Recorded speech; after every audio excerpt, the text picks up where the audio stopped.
Bonjour Ludovic. Bonjour. Ludovic Kouassi, donc tu vas venir bientôt, enfin tu exposes en ce moment à la maison de quartier Les Pommerino. Oui. Donc voilà, tu viens d'où alors? De Côte d'Ivoire, je pense, suis originaire. Originaire de la Côte d'Ivoire. Est-ce que tu peux nous parler un peu de ton parcours artistique? Mon parcours, j'ai fait mes études en Côte d'Ivoire, niveau supérieur en Côte d'Ivoire, et donc ça fait une quinzaine d'années que je vis ici en France, après avoir fait un certain nombre de pays en Europe. Et quoi d'autre encore? Je suis maintenant angevin. Voilà, tu t'es installé à Angers. Ouais, je suis à Angers. Et là, tu fais tes créations de peinture, et puis tu fais aussi tu donnes des cours.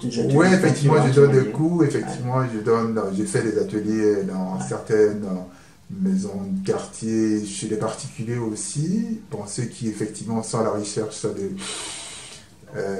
travailler le style, des choses comme ça. Et donc, si je peux leur apporter quelque chose, ben, c'est toujours assez intéressant quoi, de le faire.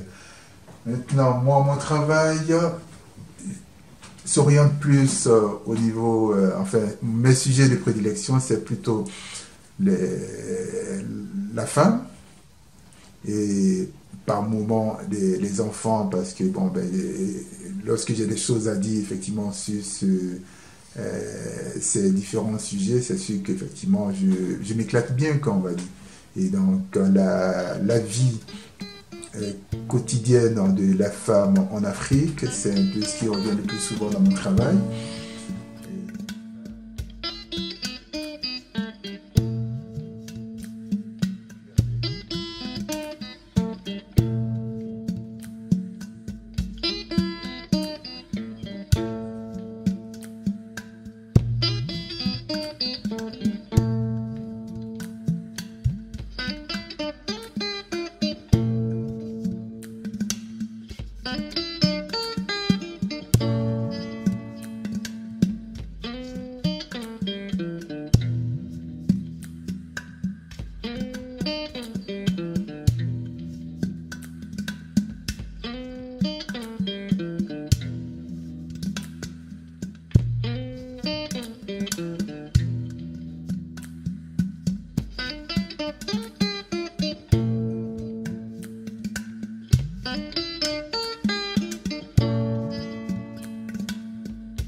Alors Ludovic, tu peux peut-être nous présenter un peu la technique favorite, enfin en général, comment tu travailles dans ton...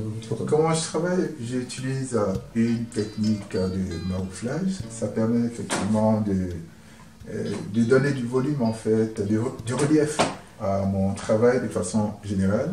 Et c'est une technique assez simple, hein. J'utilise de la colle à bois mélangée à du kaolin qui en fait me permet d'avoir ces espèces de volume. Et là, j'ai plutôt utilisé j'ai incorporé en fait une matière naturelle, on va dire le café, qui remplace en fait le pigment. En fait, qui remplace effectivement, en fait, qui devient un pigment, mais qui remplace la peinture, quoi. Et donc, parce que j'estime que le café est une matière qui est assez intéressante, elle est belle, elle est jolie, en fait. Maintenant, pourquoi? Le pourquoi est simple, parce que, bon, il y a certains qui la produisent, cette matière-là. Est-ce qu'ils en vivent? Bon, c'est aussi ma façon à moi, modestement bien entendu, d'en parler à travers mon travail, quoi. Voilà. D'accord, très bien.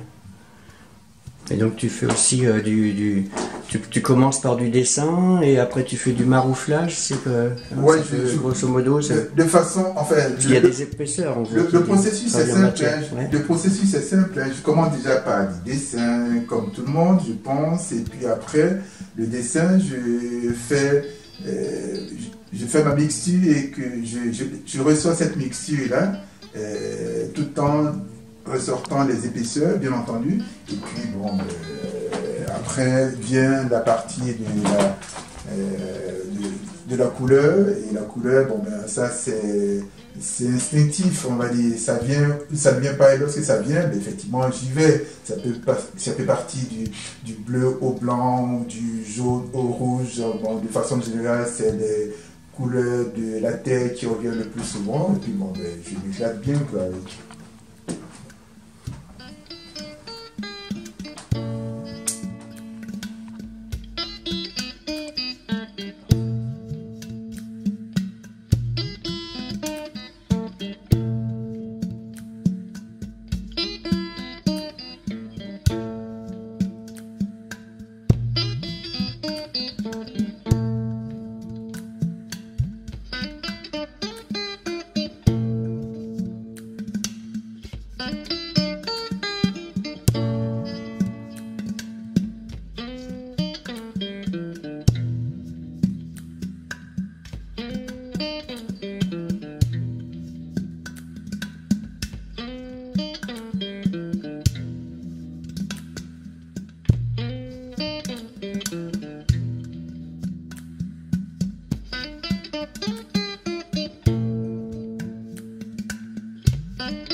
Tu peux nous parler un peu de ta façon de ton écriture en fait, picturale. Ouais, mon écriture est bon.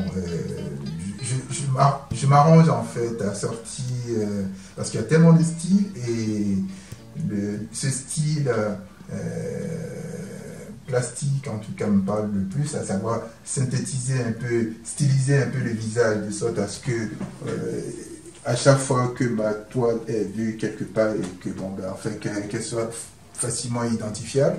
Maintenant, on va remarquer effectivement au niveau du cou que c'est des coups, pour la plupart sur des femmes, c'est des coups striés qui en fait permettent, en tout cas au niveau du canon de beauté, c'est un symbole de beauté dans les pays Akans, dont je suis originaire d'ailleurs, et donc c'est des symboles esthétiques, physiques, qui permettent effectivement de reconnaître la beauté chez la femme.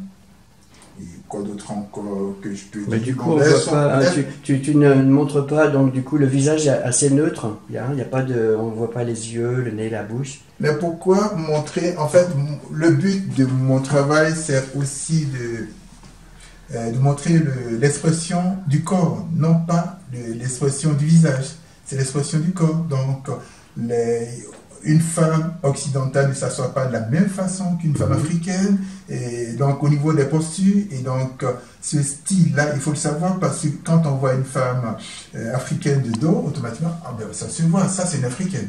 Ouais. Et même quand on la voit dans une pénombre, on se dit, mais c'est une femme africaine. au même titre qu'une femme occidentale. Donc, ce qui fait que derrière, on peut se tromper. Hein. Mais une chose aussi, de façon générale, c'est ce physique-là qui revient le plus souvent. Et moi, c'est ce physique-là qui m'interpelle le plus.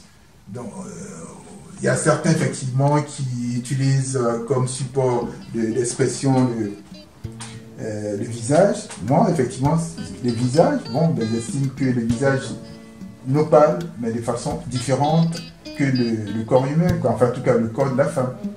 Voilà.